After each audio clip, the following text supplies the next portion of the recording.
Iran పాకిస్తాన్ల మధ్య జరుగుతున్న యుద్ధం వెనకాల పాకిస్తాన్ నాటకం ఉంది అని చెప్తున్నారు ఉపద్రష్ట పార్థసారథి గారు. ఒకసారి ఆ కథనం చూద్దాం.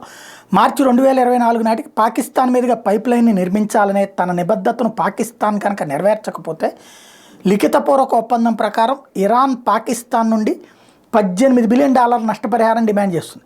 పాకిస్తాన్ మొత్తం విదేశీ నిల్వలు ప్రస్తుతం $8.3 బిలియన్ మాత్రమే. ఎక్కడి నుంచి ఇవ్వాలి ఆ డబ్బులు?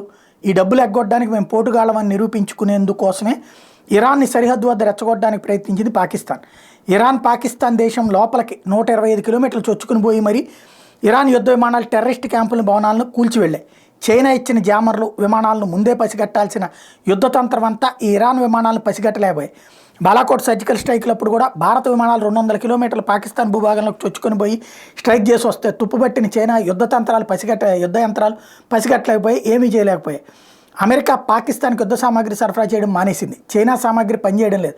రష్యా మొహం చాటేసింది. ఇప్పుడు ఇరాన్ కూడా పాకిస్తాన్ మీద దాడి చేస్తే పాకిస్తాన్ రక్షించే నాదుడు కూడా లేడు. నిన్నగాక మొన్న సౌదీ అరేబియా మీద కూడా పాకిస్తాన్ టెర్రరిస్ట్ గ్రూపులు అవాకులు చెవాకులు వెళ్తే ఆ టెర్రరిస్ట్ గ్రూప్ నాయకుడు వెంటనే మాకు అప్పగించడానికి సౌదీ రాజు అల్టిమేటం ఇచ్చాడు పాకిస్తాన్కి.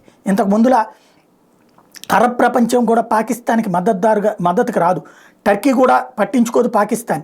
చెరపకరా చేయడం అని పాకిస్తాన్ అందరి వ్యవహారంలో వేలు పెడుతూ కూర్చుంటే ఇప్పుడు అందరూ కలిసి సావగొడుతున్నారు. ఇది ఇరాన్ వర్సెస్ పాకిస్తాన్ కాదు, ఇది సున్నీ వర్సెస్ షియా.